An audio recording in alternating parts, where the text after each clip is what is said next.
Hello student, I hope all will be nice. तो चलिए आज जानेंगे पहली संख्या ए गुना दूसरी संख्या बी बराबर मॉस यानी एचसीएफ गुना लॉस यानी एलसीएम होता है। तो चलिए इस पर सूत्र क्वेश्चन आता है और क्वेश्चन को बनाएंगे और जानेंगे कैसे कैसे होता है। पहली संख्या को मान लीजिए ए, तो ए बराबर होता है यानी पहली संख्या बराबर होता है एचसीएफ यानी एचसीएफ गुना एलसीएम यानी एलसीएम यानी लॉस बटा होता है दूसरी संख्या यानी बी। फिर बी बराबर होता है एच सी एफ गुना एलसीएम बटा होता है ए। फिर एच सी एफ बराबर होता है एच सी एफ बराबर होता है ए गुना बी बटा एलसीएम। एलसीएम बराबर होता है ए गुना बी यानी पहली संख्या गुना दूसरी संख्या बटा मौसा यानी एच सी एफ। ये सूत्र होता है, ठीक है ना। ये सब सूत्र है। मान लीजिए कि कोई क्वेश्चन दे दिया हो आपको केसीएस सीना में, मान लीजिए कि दिया है कि एच सी एफ 5478 है। एच सी एफ भी है 54 और 78। तो हमको ज्ञात कथी करना है, हमको ज्ञात करना है तो एलसीएम बराबर हुआ एलसीएम लॉस बराबर हुआ। तो कैसे बनाएंगे, तो सबसे पहले हम लिखेंगे कि पहली संख्या क्या है, पहली संख्या को मान लेंगे यानी ए मान लेंगे 54 और बी मान लेंगे 78 यानी दूसरी संख्या 78। तो हमको कितना कथी ज्ञात करना है हमको एलसीएम। तो एलसीएम बराबर क्या होता है एलसीएम देखिए एलसीएम बराबर लिखाया गया है। एलसीएम बराबर लिखाया गया है पहली संख्या गुना दूसरी संख्या बटा मौसा। तो पहली संख्या गुना दूसरी संख्या एलसीएम बराबर होता है ए गुना बी बटा होता है एच सी एफ। चलिए तो ये कितना है, ए है 54, बी है 78 और सी जो है यानी एच सी एफ जो कितना एच सी एफ कितना है, एच सी एफ दिया है इसमें दोनों का एच सी एफ दिया है। कितना दिया था 54 और 72 का 78 का एच सी एफ 6 दिया है। यानी दोनों का एच सी एफ जो एच सी एफ दिया है एच सी एफ कितना दिया है 6 दिया है। चलिए 6 हो जाएगा, कटाइए कट के निकल जाएगा आंसर। 6 से कटाइए 6 9 54 9 छक 6 9 54 54 में 9 से 78 में गुना कर लीजिए। इसमें इससे कितना हो जाएगा 9 8 72 के 2 हाथ में 7 9 9 7 63 63 हुआ 7 गो 7 3 10 63 और 7 कितना होता है 70 हो जाएगा। यानी कितना हो जाएगा 702 जो कोई इसका आंसर हो जाएगा। चलिए और अगला भी देख लेते हैं। अगला एक और क्वेश्चन देखेंगे। लिखा है जे 96 एलसीएम मान लो कि एगो क्वेश्चन एलसीएम दे दिया हो कितना है बेटा, ये इसको नोट कर लीजिएगा। फिर एक और क्वेश्चन ले रहे हैं समझाने के लिए।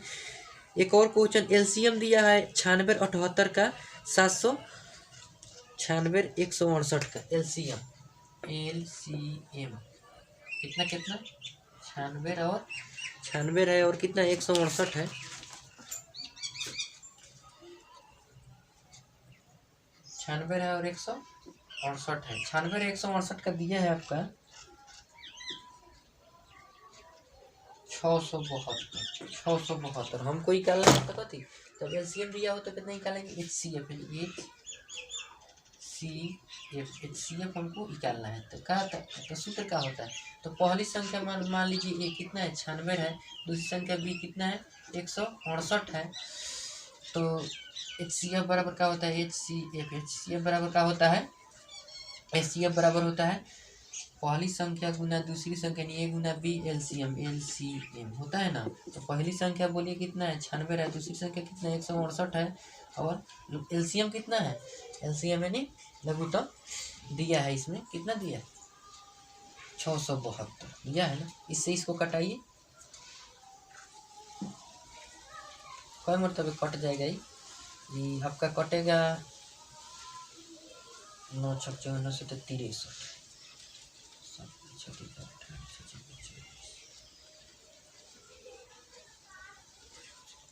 7 मरतबे कटेगा।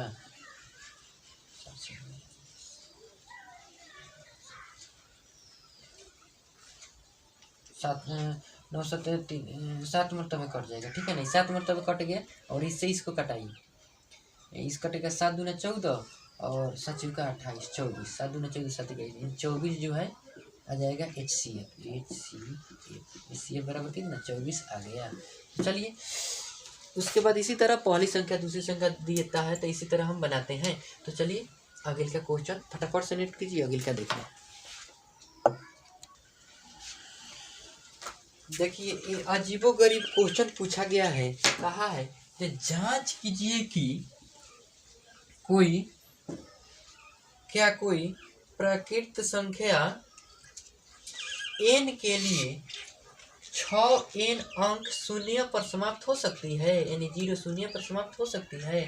तो हमको जांच करना है कि कोई जो प्राकृत संख्या जो कि n है, यानी 6 का पावर n है जो कि प्राकृत संख्या है वो, और जो शून्य पर समाप्त हो सके, कहने का मतलब 6 का पावर n जो कि ये प्राकृत संख्या, तो 6 का पावर n का मतलब 6 होगा। 6 का पावर 2 ये भी प्राकृत संख्या है, तो कितना हो गया 36 हो गया। 6 का पावर 3 तो कितना हो जाएगा, 6 में 3 बार गुना करेंगे तो 36 में 3 से 6 1 36 और 36 का 18 216, ये भी प्राकृत संख्या है। 6 का पावर 4 यानी कितना 6 को 4 बार गुना, इसी तरह बढ़ते चला जाएगा। 6 के पावर 5, 6 के पावर 6, 6 के पावर 7, ये कभी भी मैंने शून्य आ रहा है इनमें, देखिए तो कोई भी संख्या में शून्य आया है, कभी भी शून्य आ रहा है नहीं आ रहा है, तो हो सकता है समाप्त 0 पर, कभी भी 0 पर समाप्त होगी नहीं होगी। जब तक 6 रहेगा तब तक 6 जो है n जो प्राकृत संख्या रहेगा तब कभी शून्य पर समाप्त नहीं होगी। चलिए अब देखिए कहाँ शून्य पर समाप्त होगी। देखिए अगर हम 10 ले रहे हैं तो 10 का पावर 1 तो 10 हुआ, 10 का पावर 2 यानी 10 दहा के 100 हुआ, 10 का पावर 3 यानी कितना हुआ 1000 हुआ, 10 के पावर 4, 10 के पावर 4 कितना हुआ 10,000 हुआ, 10 का पावर 5 1 लाख हुआ, इकाई नहीं सका 1000 10,000 लाख 10 लाख हुआ। इसी तरह 10 के पावर 6 यानी 10 में 6 बार गुना, तो देखिए ये समाप्त हो जा रहा है, हमेशा 0 पर ही समाप्त हो रहा है ना, लेकिन ये नहीं हो रहा है। क्यों नहीं हो रहा है, तो लिखेंगे कि कोई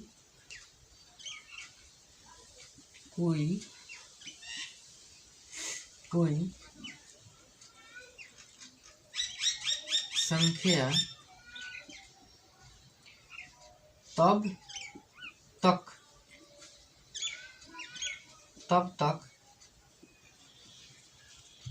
शून्य यानी 0 पर समाप्त नहीं होगा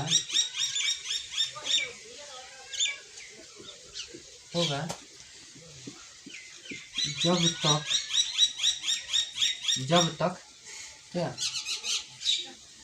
2 के पावर n गुना 5 के पावर n के रूट का कोई गुणनखंड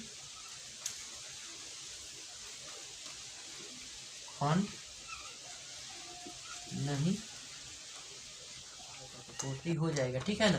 तो लिख लेंगे चूंकि यह एक जो है भाज्य संख्या है,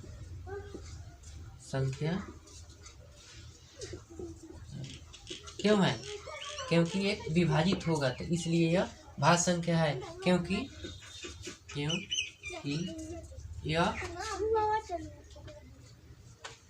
एक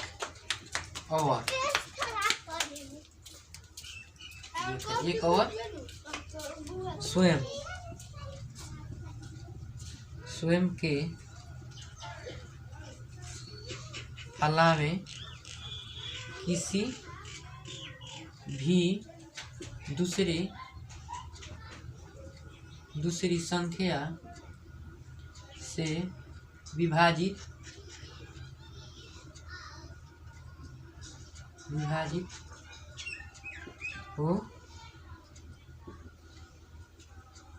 हो जाएगी या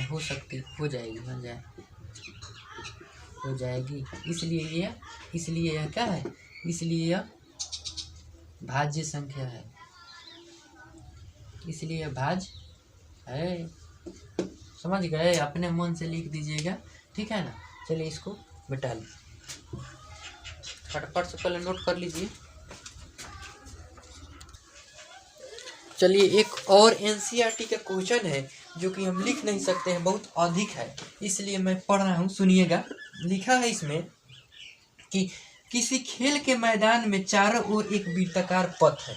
किसी खेल का मैदान है जो कि वृत्त आकार का एक चारों ओर गोल पथ है, ठीक है ना। फिर बोला है इस मैदान में एक चक्कर लगाने में सोनिया है, सोनिया जी को 18 मिनट लगता है। एक लड़की है सोनिया, जिनको एक चक्कर लगाने में कितना लगता है, 18 मिनट लगता है। यानी एक चक्कर लगाने में कितना लगता है, 18 मिनट लगता है, ठीक है ना। फिर लिखा है जबकि उस मैदान में एक चक्कर लगाने में रब्बी को 12 मिनट लगता है। एक रब्बी है, रब्बी लड़का है जो कि एक चक्कर लगाने में उसको कितना लगता है, एक चक्कर लगाने में 12 मिनट लगता है। तो क्योंकि इसलिए लड़की है सोनिया, लवे लवे दौड़ती है, तो सोनिया जब लगाती है चक्कर तो उसको इस मैदान को एक चक्कर लगाती है तो उसको 18 मिनट लग जाए। लड़का है तो तेज दौड़ रहा है, लड़का होता है सब फुर्ती वाला, तेज दौड़ने वाला, तो 12 ही मिनट में पूरा कर दे रहा है, ठीक है ना। तो लिखा है कि मान लीजिए कि वे दोनों एक ही स्थान से और एक ही समय पर चलना प्रारंभ करते ही दिशा में चलते हैं तो कितने समय बाद वह पुनः प्रारंभिक स्थान पर मिलेंगे। अब मान लीजिए इसमें कह रहा है कि दोनों एक ही समय पर और एक ही दिशा में, मान लीजिए कि एक ही टाइम पर एक ही दिशा में और एक ही बिंदु से चलना प्रारंभ कर रहे हैं सोनिया और, तो दोनों जो है कितने बाद दोनों अपने बिंदु पर यानी यहाँ पे दोनों आदमी भेंट करेंगे। कि दोनों में दौड़ने में डिफरेंट है, एक उड़ा 18 मिनट में मारता है तो एक उड़ा 12 मिनट में चलता है। चलिए मान लीजिए कि पहले का चक्कर है 18 मिनट, तो पहले का 18 मिनट लग रहा है, तो दूसर का में कितना लगेगा 36, तीसर का में कितना लगेगा 54, चौथा में कितना लगेगा 72। इसका पहले का है 12, तो दूसर का मारेगा तो 24 लगेगा, तीसर का मारेगा तो 36 लगेगा, चौथा का मारेगा तो 48 लगेगा और पांचवा मारेगा तो 60 लगेगा। चलिए तो दोनों कब मिल रहा है, देखिए दोनों इसमें कब मिल रहा है, 36 पर मिल रहा है। यानी दूसर का चक्कर लगा रहा है और जब तीसर का चक्कर लगा रही है, यानी 12, 24, 36 तीसर का चक्कर लगाएगा। रवि जो है तीसर का चक्कर लगाएगा और सोनिया जो है दूसर का चक्कर लगाएगी, क्योंकि लवे लवे दौड़ रही है। दूसर का चक्कर जब लगाएगी तब तक तीसर का चक्कर लगा लेगा, तब जाके दोनों अम्बी का भेंट होगा। तो कब भेंट होगा, तो इसका निकालेंगे, तो इसका निकाल लेंगे हम LCM, यानी कितना का 18 और 12 का। तो 12 और 18 का जब LCM निकालेंगे तो कितना, तो तोड़कर और निकालिएगा तो आप लोग का 36 आंसर होगा। हम बताए हैं कैसे LCM निकाला जाता है। तो चलिए बस इतना ही इस वीडियो में, और अगले वीडियो में पढ़ेंगे वृक्षारोपण विधि से कैसे में सॉल्व को हल करेंगे। तो लास्ट क्वेश्चन जो रहेगा मेरा वृक्षारोपण विधि, उसके बाद 1.2 है एक्सरसाइज, जो कि समाप्त हो जाएगा। चलिए बहुत